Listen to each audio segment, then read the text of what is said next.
August 1939. HMS Kelly commissioned at Hawthorne Leslie's shipyard in Hebburn, 11 days before Britain declared war on Germany. She cost £500,000, roughly £30 million in modern terms, and represented everything the Royal Navy understood about modern destroyer design. Sleek, fast, heavily armed. 6 4.7-inch guns, 10 torpedo tubes, capability to reach 36 knots. She was also about to become the most expensive destroyer Britain never lost.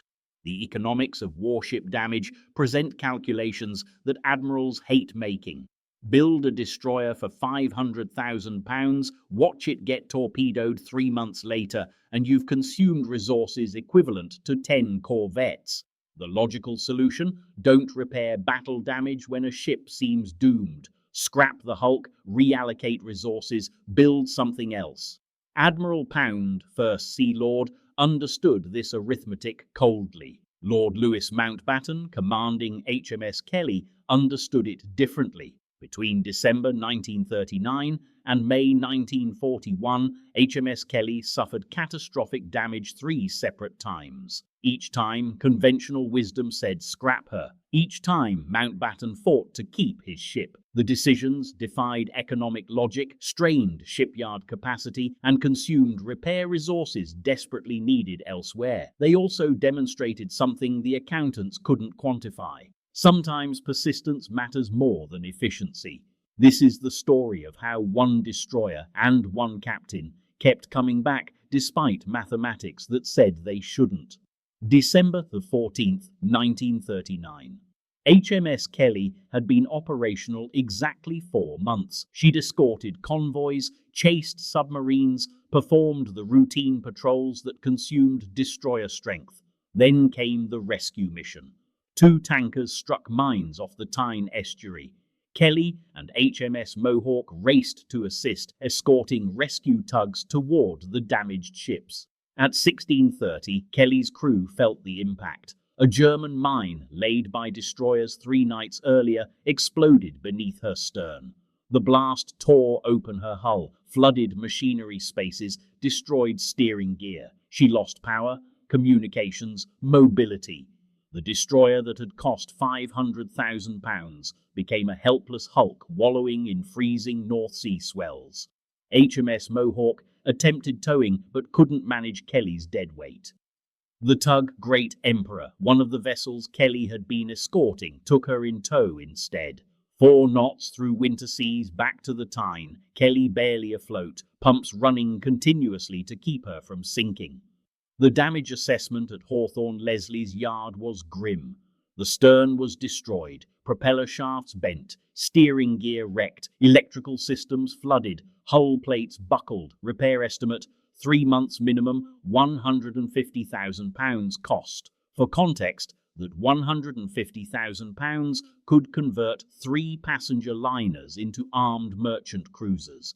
It could build 7 motor torpedo boats. It could produce 15 Spitfires. The Royal Navy possessed approximately 200 destroyers total in December 1939, losing 1 hurt, spending £150,000 to repair 1 hurt differently.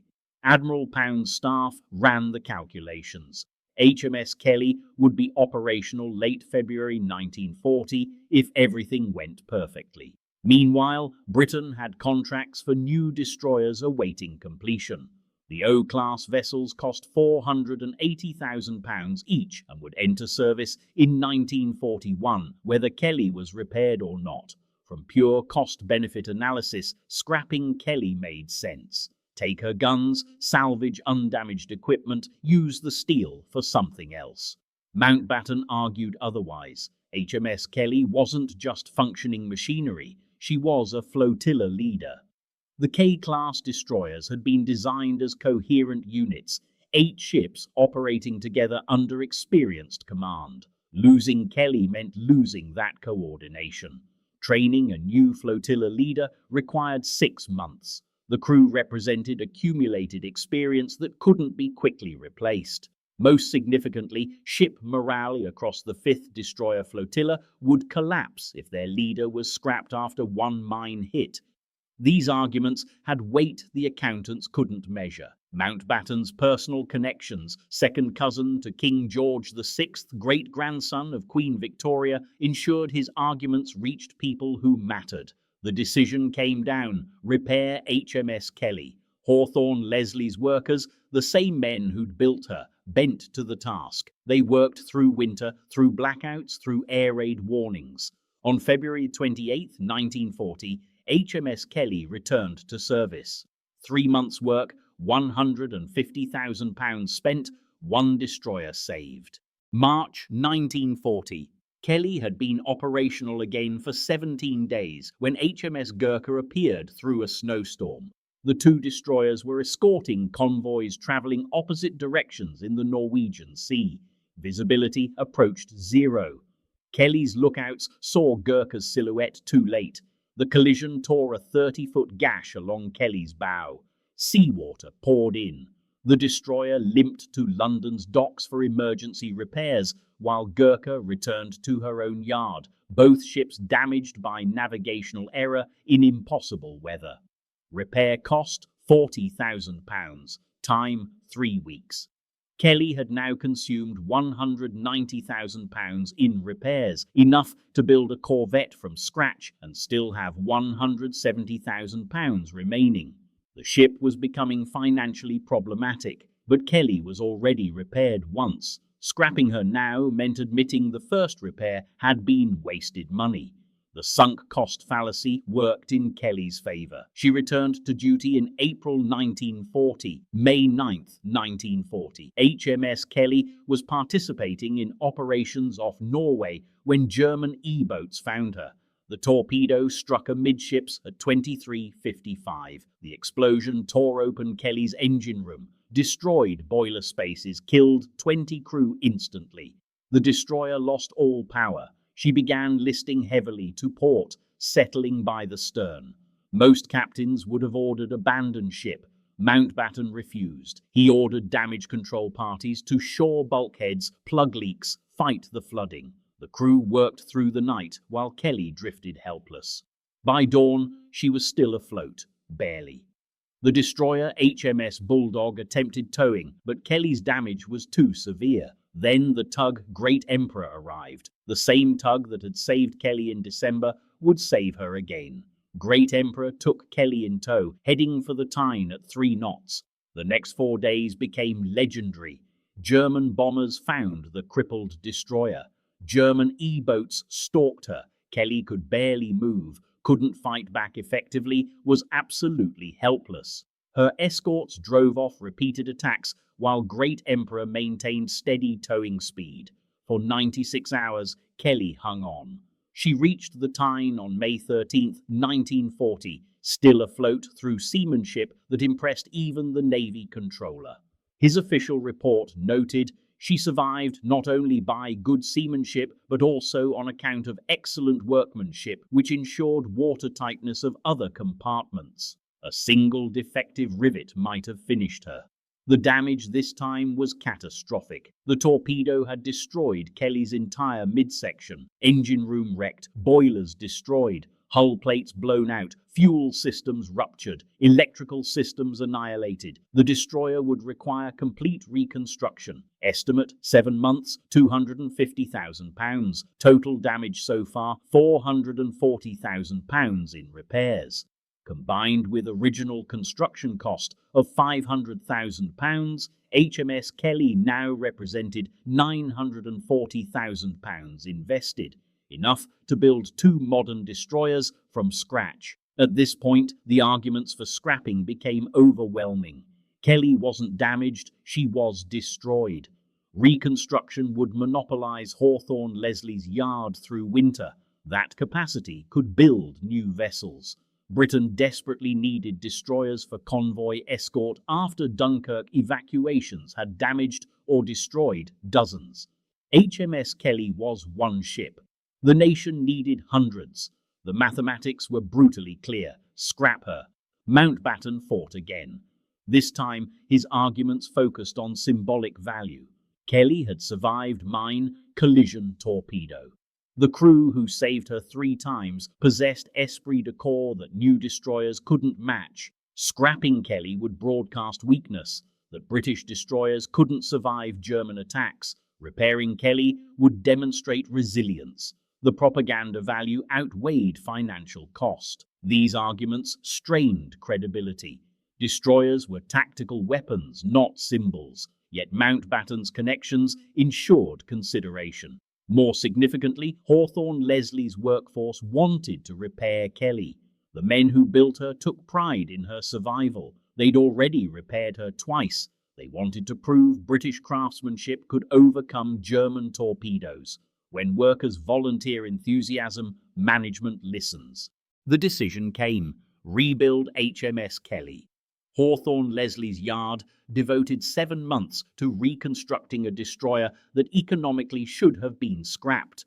They replaced her engines, boilers, hull sections. They upgraded her anti-aircraft armament. They strengthened her hull. By December 1940, HMS Kelly returned to service, essentially a new ship wearing an old name. Total investment, £940,000. For that same expenditure, Britain could have built 2 brand new destroyers with modern equipment and no battle damage history. The financial absurdity was inescapable. So was the reality.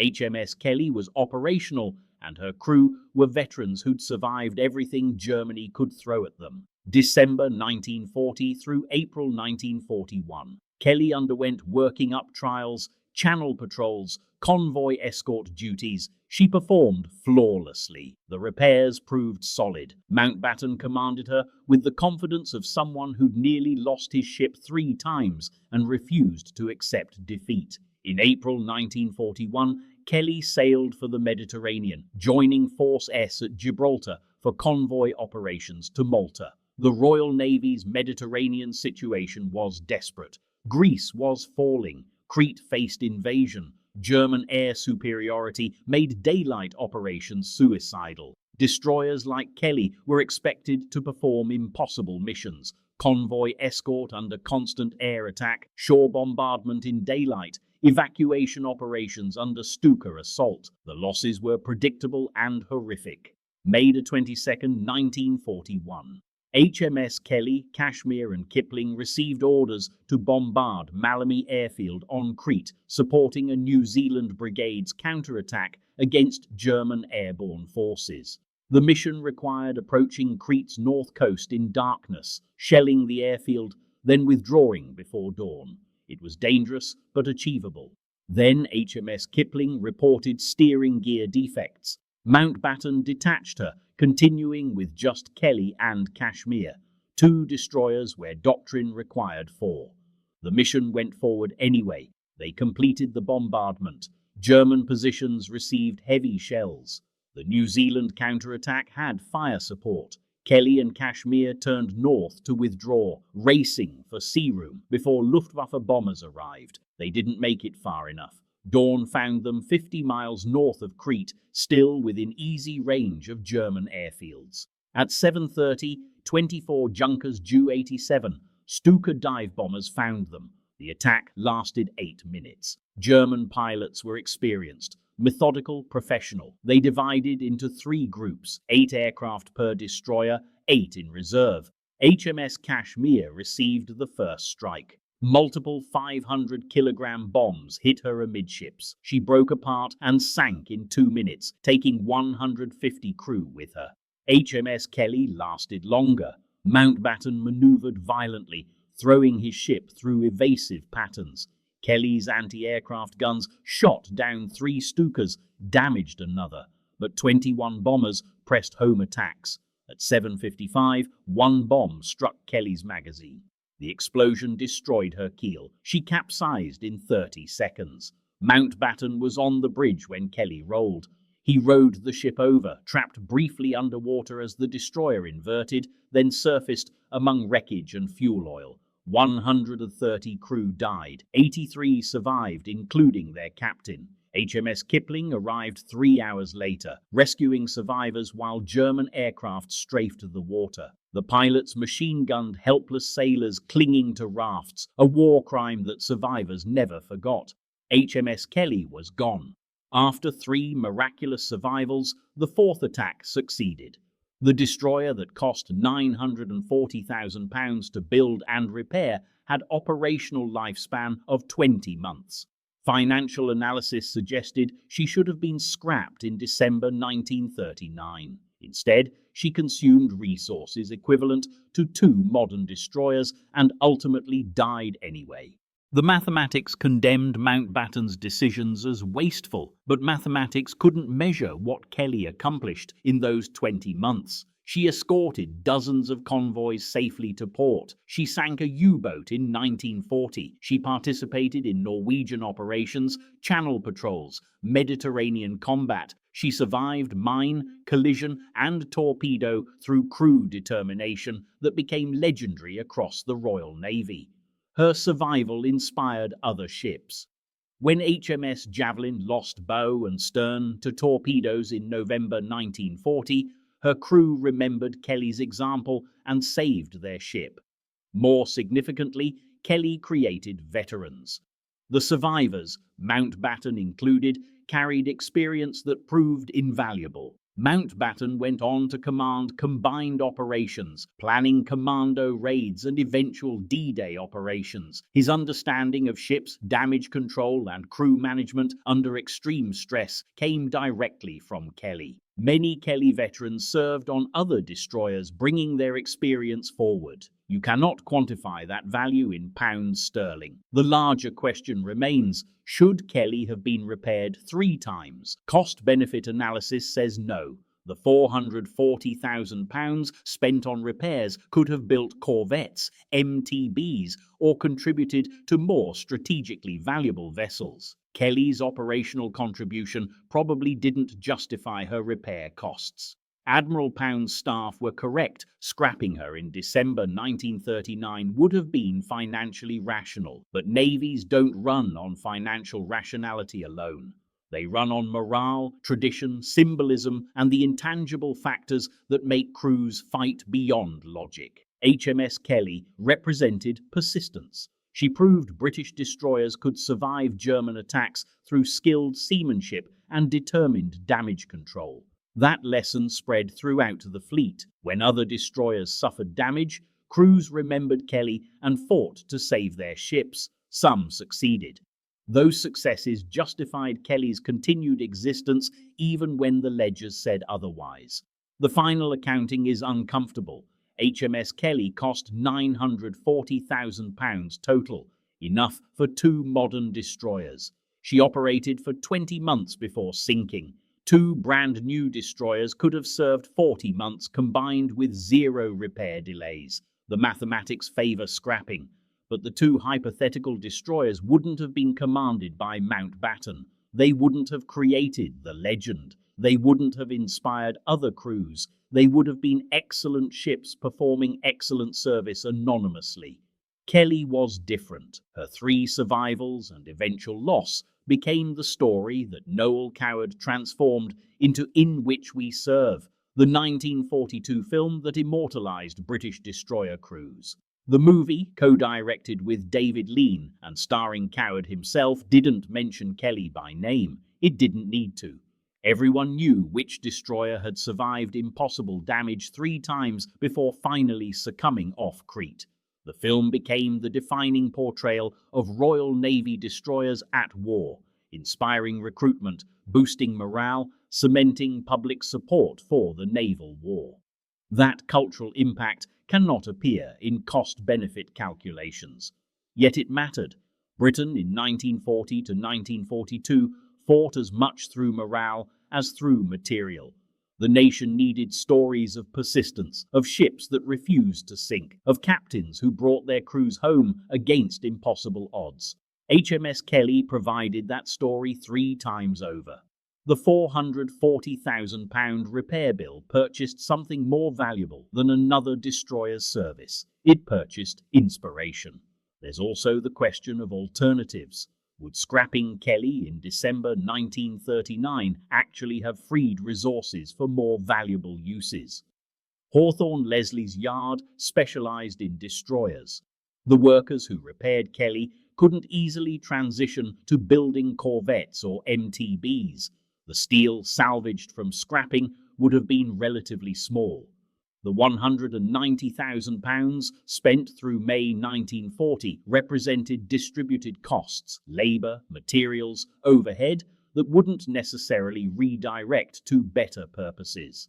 Sometimes the false choice between repairing one ship and building another disguises the reality that resources aren't perfectly fungible. Admiral Pound never publicly second-guessed the decisions to repair HMS Kelly. After her loss, he wrote to Mountbatten praising the ship's service and her crew's determination. That restraint suggests Pound understood what the accountants missed, that naval warfare contains irreducible human elements that defy calculation. Kelly should have been scrapped. Kelly survived 3 times anyway. Both statements are true. The lesson isn't that persistence always beats economics. HMS Kelly's story is exceptional precisely because it defied normal patterns. Most damaged destroyers were correctly scrapped when repair costs exceeded value. Britain couldn't afford to rebuild every torpedoed warship. The nation's survival required cold calculations about resource allocation. Mountbatten's success in preserving Kelly 3 times was personal triumph, not replicable strategy. But exceptional stories matter. They establish the boundaries of possible. Before Kelly, few ships survived mine damage, collision, and torpedo. After Kelly, crews knew survival was possible with skilled damage control and stubborn determination. That knowledge saved ships throughout the war. HMS Javelin, severely damaged twice. HMS Janus, bombed but saved. HMS Kelvin, torpedoed and repaired. The K-class destroyers suffered catastrophic damage repeatedly, and repeatedly their crews saved them because Kelly had proved it could be done. That's the intangible return on the £440,000 repair investment, not just Kelly's service, but the template she established for survival. Navies preserve knowledge through example. The legendary ships, the ones that survive impossible damage, teach more than any manual about damage control, crew training, or leadership under pressure. Kelly became that legend. Mountbatten became that leader. The investment paid dividends far beyond one destroyer's service record. 79 years later, HMS Kelly rests in 2,000 feet of water north of Crete. She took 130 crew with her, men who'd survived mine, collision, and torpedo only to die when the 4th attack finally succeeded. Their memorial stands in Hebburn Cemetery, erected by Hawthorne Leslie's workers and Kelly's survivors. Mountbatten attended the dedication, speaking about the strong mutual bond between the men who build our ships and the men who sail in them and fight in them. That bond justified Kelly's existence more than any balance sheet. The workers who built her took pride in her survival. The crew who saved her 3 times formed lifelong connections forged through shared trauma. The captain who refused to accept her loss demonstrated leadership that would eventually command Allied forces across Southeast Asia. All of this flowed from decisions that financial analysis condemned as wasteful. The uncomfortable truth, sometimes the right decision contradicts the rational decision. HMS Kelly should have been scrapped in December 1939. She wasn't, and 20 months of service resulted, along with one of the Royal Navy's defining stories of World War II. The £940,000 total cost was defensible only because Kelly exceeded her material value. She became symbolically important. Symbols matter in total war, even when accountants hate admitting it. Lord Mountbatten's destroyer came back 3 times because persistence sometimes defeats mathematics. The 4th time, mathematics won. But by then, the legend existed, the crews were trained, the example was set. HMS Kelly was gone. Her influence survived the war.